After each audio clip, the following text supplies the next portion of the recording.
Good morning students. आज हम लोग बात करेंगे महंगाई और आरबीआई की मॉनेटरी पॉलिसी।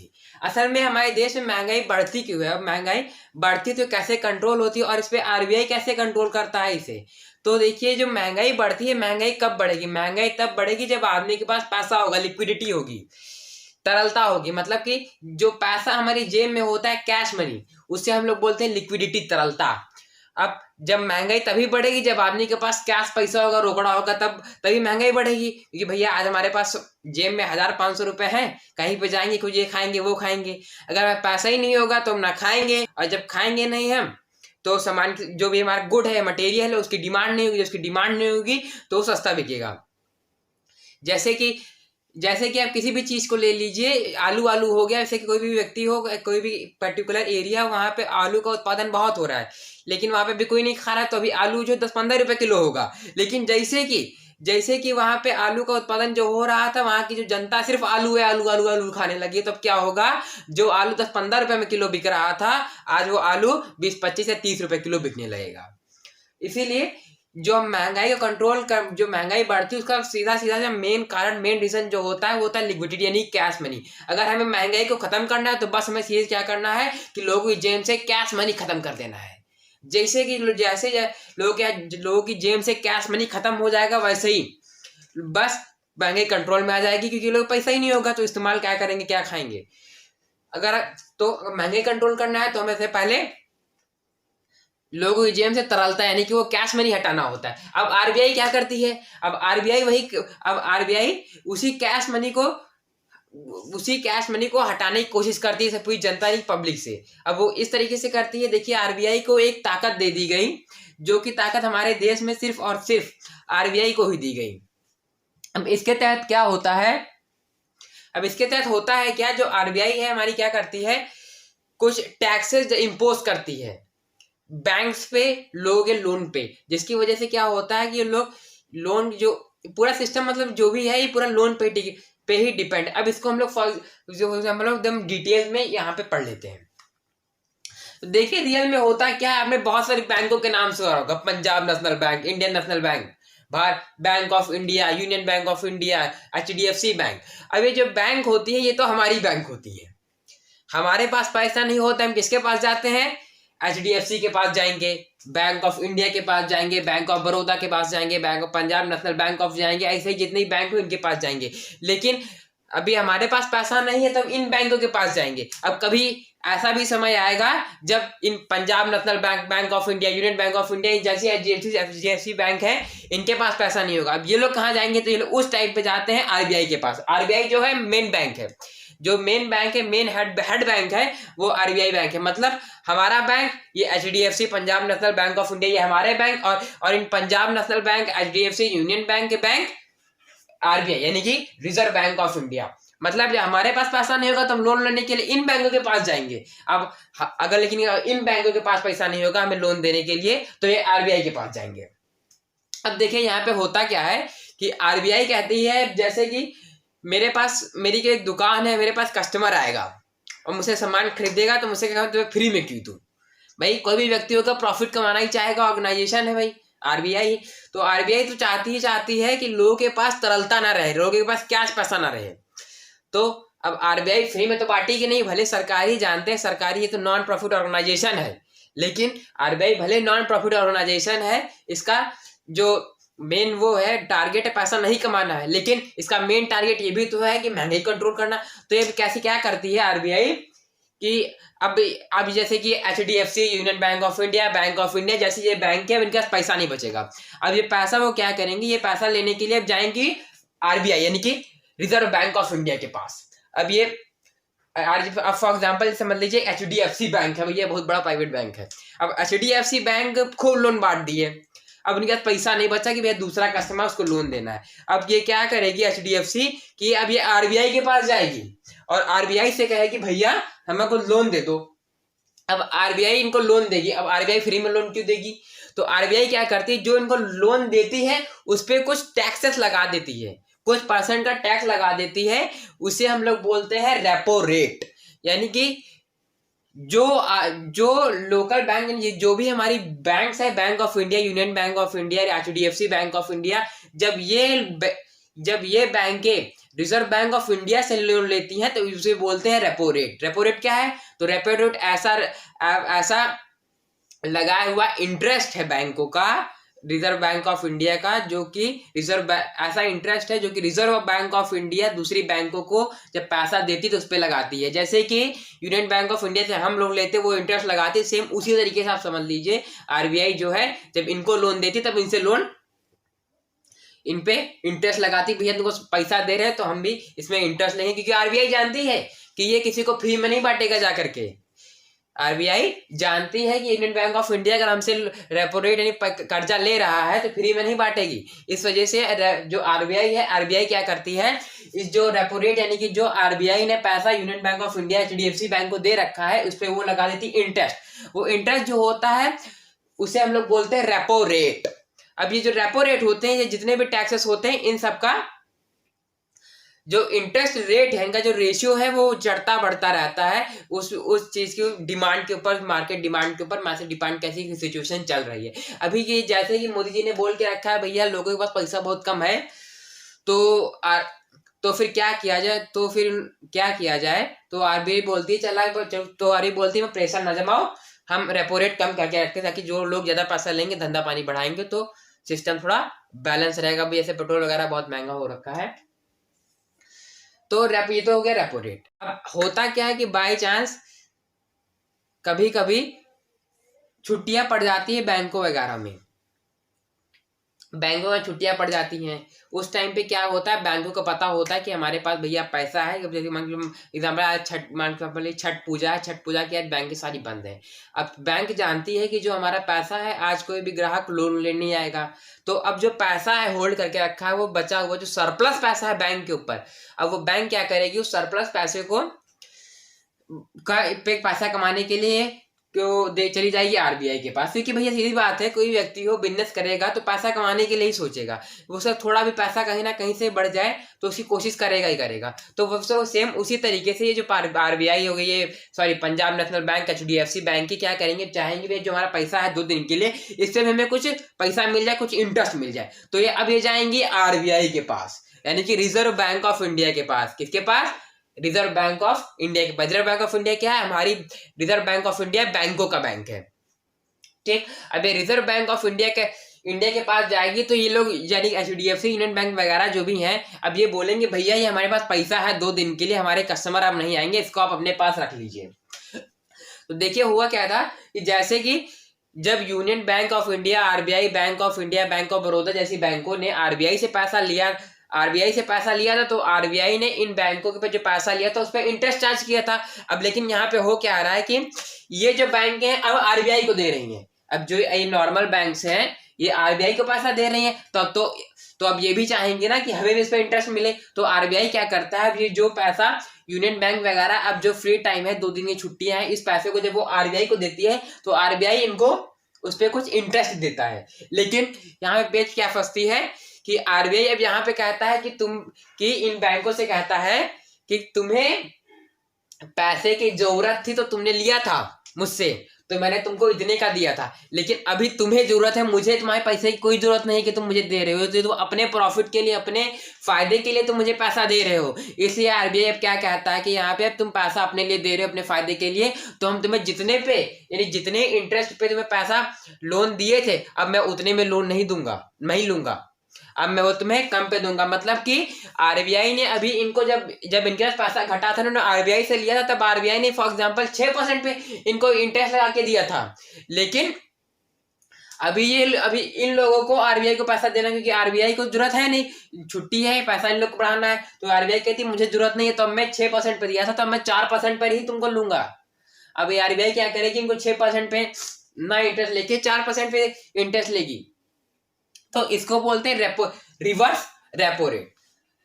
रेपो रेट क्या होगा, जब ये बैंक आरबीआई से पैसा लेंगी तब रेपो रेट, जो जब ये बैंक आरबीआई से पैसा लेंगे और आरबीआई जो उस पर इंटरेस्ट चार्ज करेगा उसे बोलते हैं रेपो रेट, और जब ये बैंक आरबीआई को पैसा देंगी यानी देंगी और जो आरबीआई इनको उस पे जो ब्याज देगा उसे बोलते हैं रिवर्स रेपो रेट। अच्छा, यहाँ पे होता क्या है कि ये जो इंटरेस्ट है, रेपो रेट है, ये क्या करती है, सॉरी, ये जो बैंक्स हैं, अब ये पैसा जो है आरबीआई से, फॉर एग्जांपल के पास पैसा कम पड़ गया, अब ये bank of India, for example ऐसे ले लीजिए सिंपल सा कि यूनियन बैंक ऑफ इंडिया है, अब यूनियन बैंक ऑफ इंडिया के पास पैसा कम पड़ गया कि लोग दूसरे व्यक्ति को लोन देने के लिए, अब यूनियन बैंक ऑफ इंडिया क्या करेगा, union Bank of India RBI से ले लेगा लोन, यानी कि रेपो रेट पे, तो आरबीआई क्या करेगा, आरबीआई उस पे 3-4% जो भी उसका उस समय का रेशियो रेट चल रहा होगा उसी रेट पे लगा के इसको दे देगा रेट पे। अब इसको यूनियन, फॉर एग्जांपल ये यूनियन बैंक ऑफ इंडिया, इसको आरबीआई ने रेपो रेट इंटरेस्ट लगा करके भेजा 4% का, अब आरबीआई ने 4% को उनको लगा के भेजा अभी, तो यूनियन बैंक ऑफ इंडिया का जो मैनेजर होगा, यूनियन बैंक ऑफ इंडिया जो हैंडल कर रहा होगा मैनेजर, अब वो तो भैया कोई दुकानदार हो बेवकूफ तो होगा नहीं कि जितने खरीद कर लाएगा उससे नीचे का बेच देगा, नहीं ना, कोई व्यक्ति 4 रुपए का लाएगा तो उसे 8 रुपए में बेचने को, 6 रुपए में बेचने की कोशिश करेगा, उसको उल्टा 3 रुपए 2 रुपए तो बेचेगा नहीं, ऐसा करेगा तो उसका बिजनेस दिवालिया हो जाएगा, तो सेम उसी तरीके से मैनेजर इतना बेवकूफ तो होगा नहीं, अब ये मैनेजर क्या करेगा, अब इनसे मान फॉर एग्जाम्पल, अब आरबीआई से इसने लिया था, आरबीआई से इन्होंने कितने पे लिया था, 4% ब्याज पे, अब यही ये यूनियन बैंक ऑफ इंडिया का जो कस्टमर होगा उसको वो दे देंगे 8%, 10%, 12% ब्याज पे। अब यहाँ पे देखिए यूनियन बैंक ऑफ इंडिया का पैसा ही नहीं लगा, आरबीआई से लिया 4% पे और इनको दे दिया 8% पे, मोटा मोटा यूनियन बैंक ऑफ इंडिया 4% कमा रहा है बिना पैसा लगाए, तो ये प्रॉफिट्स होते हैं यूनियन बैंक ऑफ बैंक्स में, जितने भी प्रॉफिट बैंक्स होती है। अब ये जो बैंक मैनेजर होगा, अब जो बैंक मैनेजर होगा फॉर एग्जाम्पल जैसे मैंने बताया कि अब आरबीआई से वो रेपो रेट लगा करके 4% में आएगा, उसको 8% में देगा, तो जो ये 4% से लाके उसको 8% में दे रहा है, ब्याज दे रहा है 12 से 12% में दे रहा है, उसे बोलते हैं बेस रेट। बेस रेट क्या है, तो बेस रेट देखिए वो रेट है जो रेट बैंक कस्टमर को आरबीआई से लेके कस्टमर को देती है, जिस रेट पे, उसे हम लोग बोलते हैं बेस रेट। अब इसमें क्या होता है कि बैंक जैसे कि अब इसमें होता है क्या कि जो नॉर्मल दुकान है उसमें कुछ होते हैं प्राइमरी कस्टमर, पुराने अच्छे कस्टमर होते हैं दुकानदार के, जिसको अच्छे होते हैं। अब वहां पे दुकानदार क्या करता है, उन कस्टमर के लिए थोड़ा एक्स्ट्रा कैश डिस्काउंट दे देता है। इस दुकान में जाएंगे तो दुकानदार से भैया बोलेंगे, भैया किसी सामान लेने जाते, भैया बहुत दिन से सामान लेते, बहुत पुराने कस्टमर है, आप ही वहाँ सामान ले जाते, ये है वो है, तो दुकानदार कहता है चलो भैया चलो ले जा, तुम्हें भी छोड़ दिया कुछ पैसा। तो यहाँ पे क्या होता है कि बैंक के कुछ अच्छे पुराने कस्टमर्स होते हैं, तो उनके लिए बैंक क्या करती है, उन्हें थोड़ा कम ब्याज पे लोन देती है। जैसे कि यहाँ पे यूनियन बैंक ऑफ इंडिया ने 8% पे इनको दे दिया, तो उसको बोलते हैं बेस रेट। तो अब यूनियन बैंक ऑफ इंडिया के पुराने कस्टमर हैं तो उनको 6% या 7% पे दे दिया, बोला भैया हमारे पुराने कस्टमर है, इनका ख्याल रखना बहुत जरूरी है, नाराज हो जाएंगे तो हमारा सिस्टम जो है बेकार हो जाएगा, तब इनको ये कम ब्याज पे दे देंगे पैसा। इसको और जब इसको जो कम ब्याज पे यानी कि जो बेस रेट होता है, जो नॉर्मल कस्टमर से जो भी दुकानदार पे कोई नॉर्मल कस्टमर आते हैं उनको जो रेट देते हैं वो होता है बेस रेट, लेकिन जो पुराने कस्टमर होते हैं उनको जो पैसा कैश डिस्काउंट देके जो पैसा उन्हें रेट देते हैं उन्हें बोलते हैं प्राइमरी लेंडिंग रेट, यानी कि ऐसे रेट जो बैंक नॉर्मल कस्टमर से ज्यादा डिस्काउंट उन्हें दे रही है उसे बोलते हैं प्राइमरी लेंडिंग रेट। अब इसको एग्जांपल के जरिए समझे कि मैं हूं, अब मेरे जो बैंक का खाता है वो बैंक ऑफ इंडिया में है, और मैं बैंक ऑफ इंडिया में जाता हूं, अब मैं बैंक ऑफ इंडिया में जाऊंगा, मैं मैनेजर साहब से बोलूंगा मैनेजर साहब हमको लोन चाहिए। अब मैं उस बैंक में जाऊंगा तो फिर मुझसे बोलेगा अदिति जी आप आइए मैं आपको तुरंत लोन देते, फटाफट कर देते, परेशान ना होइए, तुरंत लोन कर देंगे। लेकिन वो जो बैंक है यूनियन बैंक ऑफ इंडिया है वो तुम्हें जानता है भैया अच्छे कस्टमर रेगुलर कस्टमर है, अच्छा लोन देंगे, क्योंकि तो हमें वो दे देंगे प्राइमरी लेंडिंग बेस पे, यानी कि जो रेट वो दूसरे कस्टमर देते उससे कम दे देंगे। और ऐसे ही अगर हम क्या करें, ये अपनी जिसमें मेरा खाता है बैंक ऑफ इंडिया में उसमें ना जाकर के एचडीएफसी बैंक में जाते हैं, जो हमारी बैंक खाता नहीं, उस बैंक में मैं जाऊंगा, वो तो भैया मैं जानता नहीं, दूसरा दुकानदार में जिस दुकान से सामान लेता हूँ उस दुकानदार के पास दूसरे दुकानदार पे जाऊंगा। अब वो तो कहेगा भैया आपको हम जानते नहीं, कुछ है ही नहीं, तो जो नॉर्मल कस्टमर को रेट देते हैं वही हमको दे देंगे बेस रेट उठा करके, तो उसमें तुम्हारा प्रॉफिट, तो उसको बोलते हैं बेस रेट। तो इसमें होगा तो क्या होगा, बेस रेट क्या है, ऐसा रेट जो नॉर्मल कस्टमर को दिया जाए, 10-12% जो भी बैंक चार्ज हो वहां पे उस पर डिपेंड है। और पीएलआर यानी प्राइमरी लेंडिंग रेट क्या होता है, तो PLR प्राइमरी लेंडिंग रेट वो होता है जो हम एक्स्ट्रा कैश डिस्काउंट देते हैं व्यक्ति को ला के, वही जो बैंक एक्स्ट्रा डिस्काउंट देती है अपने कस्टमर को, उसे बोलते हैं प्राइमरी लेंडिंग रेट। अच्छा, अब कभी कभी होता है क्या है कि जो नॉर्मल बैंक्स हमारी हैं, union Bank of India, HDFC bank, Bank of India जैसी जो बैंकें हैं, अब इन्हें पैसा जो है कुछ ही समय के लिए, 1 या 2 दिन के लिए ही चाहिए होता है कभी कभी बाई चांस, क्योंकि बैंक के पास इतना खुद ही पैसा है कि उसके इतने सारे कस्टमर्स होते हैं, तो पैसा जो है रेगुलेट किया ही करता है। रेगुलेशन से बैंक में पैसे कमी होती नहीं है फिलहाल, बाई चांस पड़ती तो पड़ती, नहीं तो कभी भी बैंक को पैसे की कमी जल्दी पड़ती नहीं है जो नॉर्म। अब इसमें कभी कभी क्या होगा कि बैंक को बस 1-2 दिन के लिए पैसे कमी पड़ गई, जैसे एग्जांपल बहुत सारे कस्टमर पैसा निकाल लिया, बैंक के पास पैसा नहीं कि दूसरे को लोन देने के लिए, तो 1 दिन के लिए लोन कभी कभी कम पड़ जाता है, तो फिर उसके बाद जब पैसा आसानी से आ जाता है तो बैंक के पास रेगुलेट हो जाता है, पैसा बढ़ जाता है। तो 1 दिन के लिए पैसा कम पड़ता है, यानी कि जब बैंकें 1-2 दिन के लिए लोन RBI से लेती हैं तो उसको बोलते हैं हम लोग MSF, मार्जिनल स्टैंडर्ड फैसिलिटी। ये फैसिलिटी बैंक के लिए रखी गई है 1-2 दिन के लिए, ताकि उन्हें कम से कम ब्याज मिल सके। इसमें 1 दिन का ही 4 से 5% का ही लगता है।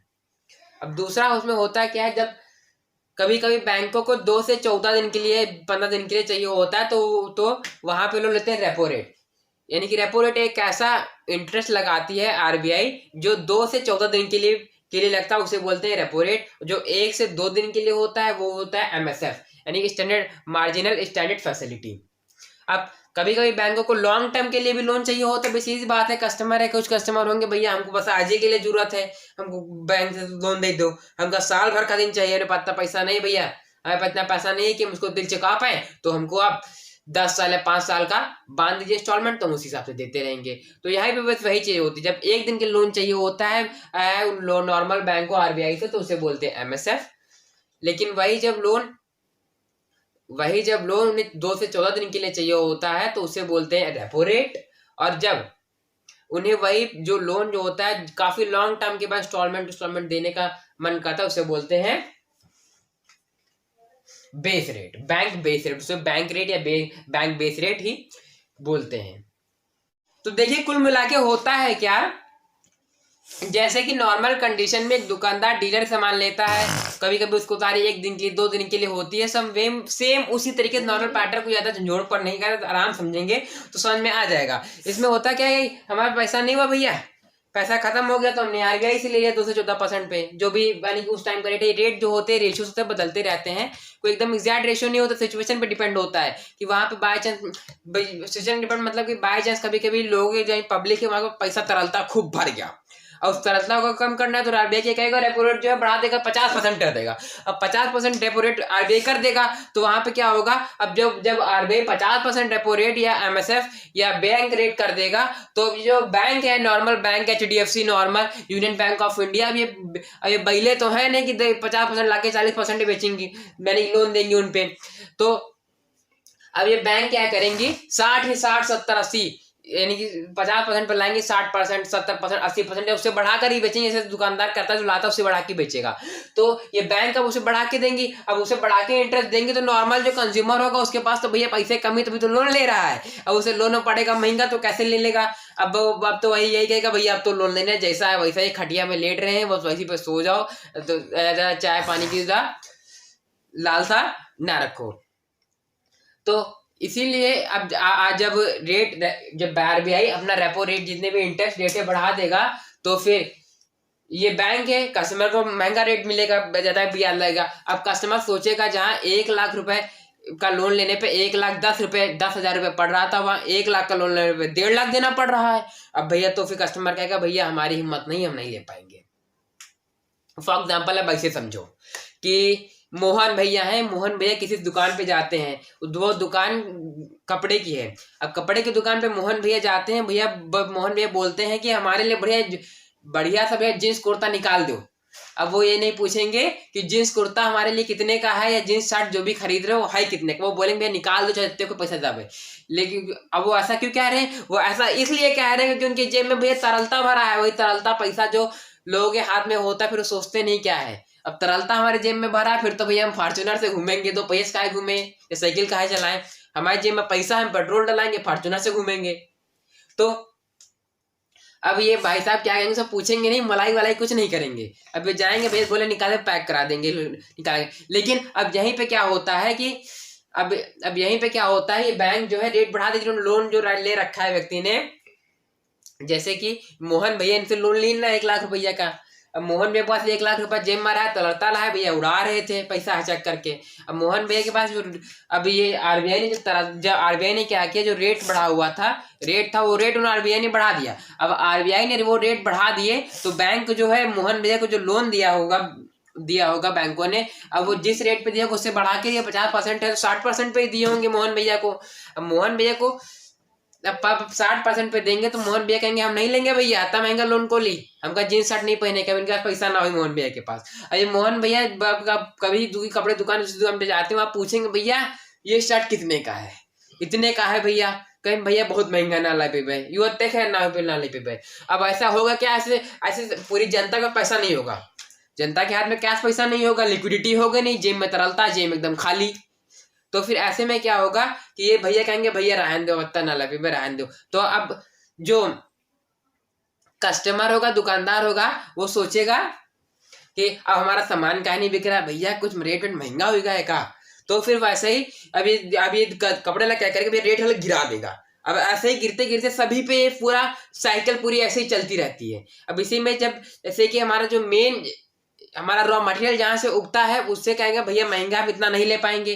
जब डीलर उतने का नहीं लेगा तो जो रॉ मटेरियल जो निकाल रहा है अब वो उससे कम का बेचेगा, इतने का बेचेगा नहीं, भैया सोचेगा हमारा बिक नहीं रहा है इतने का, हम नहीं तो सस्ता बेचेगा।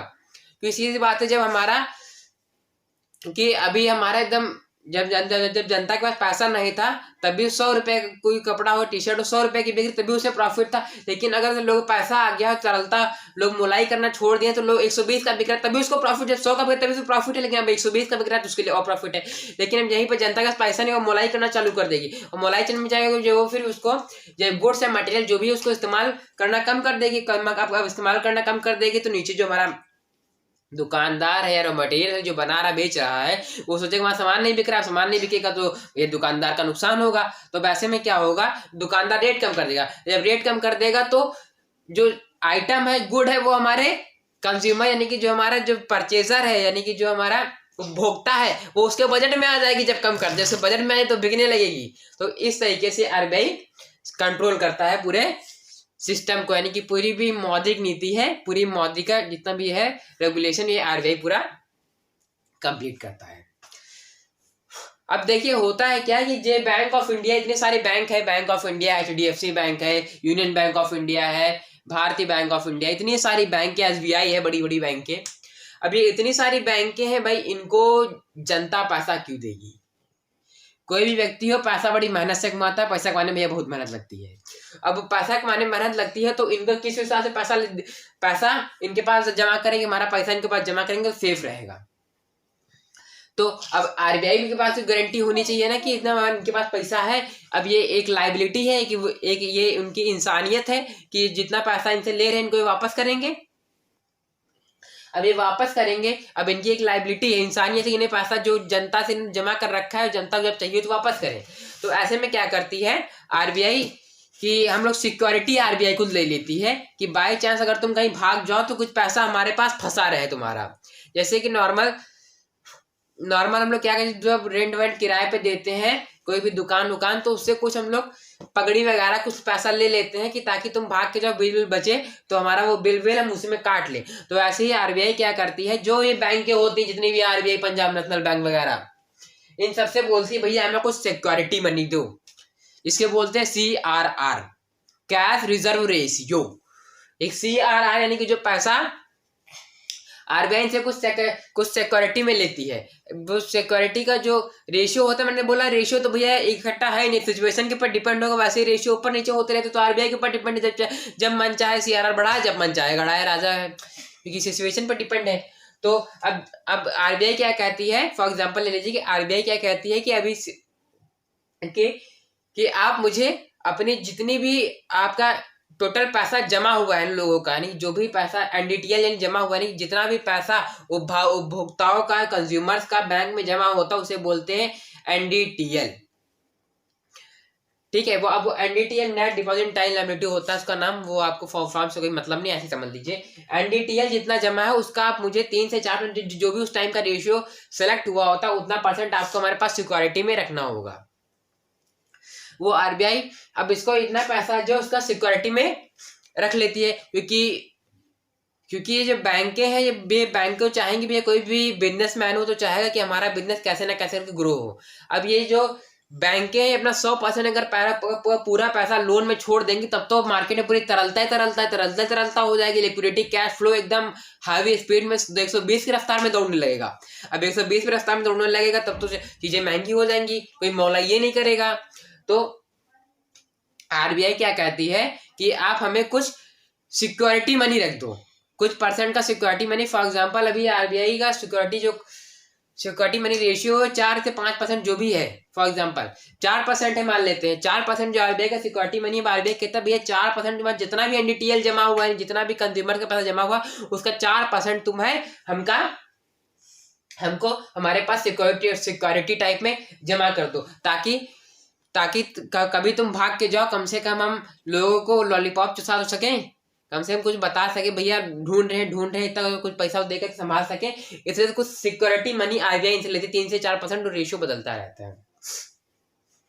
अच्छा, ये आरबीआई अब इसमें होता क्या है, कभी कभी बैंकों के पास पैसा नहीं होता है कि यानी कि फॉर एग्जांपल मोहन भैया थे, मोहन भैया के पास जाएंगे बैंक में पैसा लेने के लिए, पैसा मानकर 2-4 हजार रुपये पड़ा हुआ लेने जाएंगे। अब बैंक कहती है भैया हमारे पैसा हो गया खत्म, अब कल या परसों हमसे पैसा ले लो, वही तो दे दे।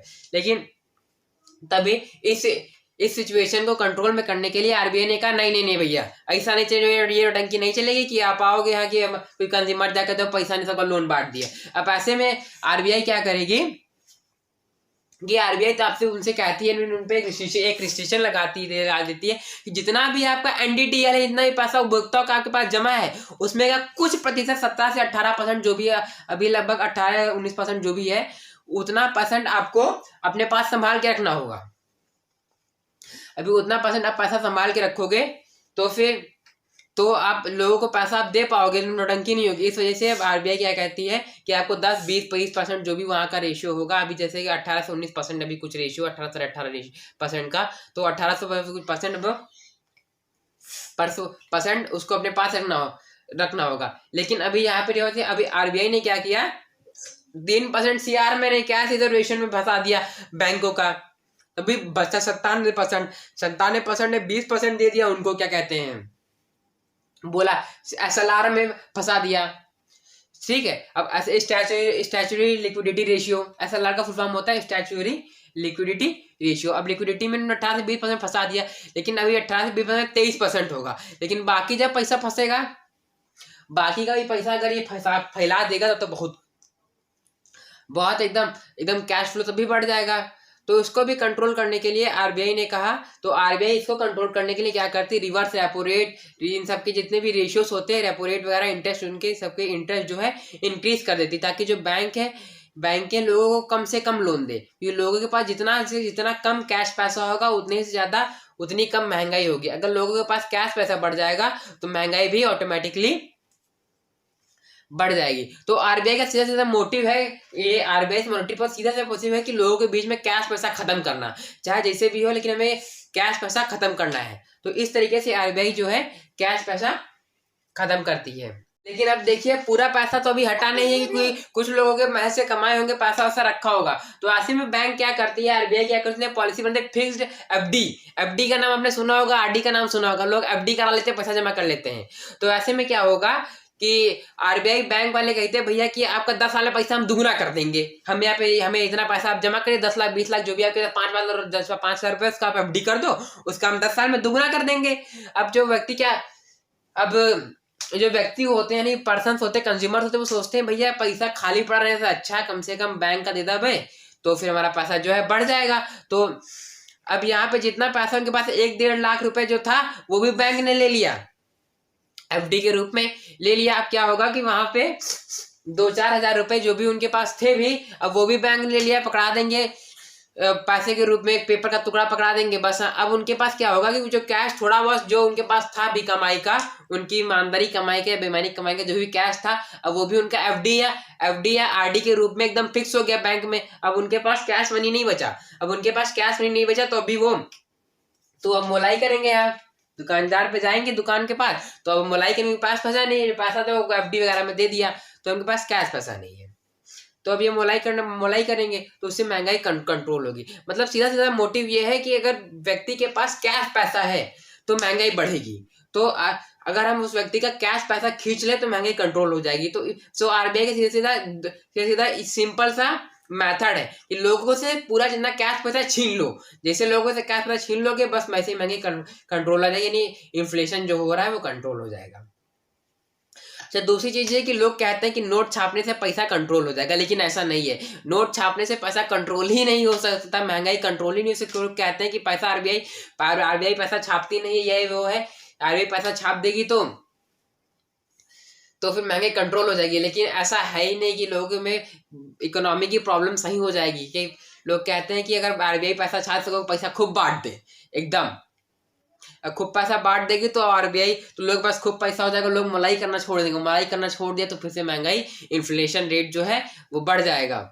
इसी वजह से आरबीआई पैसा नहीं छापती, क्योंकि आरबीआई जानती है कि अगर हम ज्यादा पैसा छाप देंगे तो एकदम आत्महत्या हो जाएगी हमारी यहाँ, एकदम इकोनॉमी का सिस्टम है पूरा बैठ जाएगा। तो आरबीआई पैसा नहीं छापती है। लोग क्या, आरबीआई जो है, आरबीआई के पास जितना चाहे उतना पैसा छाप सकती है, क्योंकि पहले तो नियम था कि आपको जितना भी पैसा आप छापोगे उसका उतने ही कीमत का सोना आपको आरबीआई में रिजर्व करना होगा। लेकिन जो पिछले हमारे वो हुए राष्ट्रपति, उन्होंने ये नियम हटाया, सब बेकार, 20% ही रिजर्व करना होता है। अब आरबीआई के पास इतनी ताकत जितना चाहे उतना पैसा छाप दे, लेकिन आरबीआई पैसा इसलिए नहीं छापती क्योंकि आरबीआई ने ज्यादा पैसा छाप दिया तो लोगों के पास पैसा आ जाए, कैश पैसा तरलता जाए, और जहां तरलता आई नहीं बस मुंह से निकली मलाई।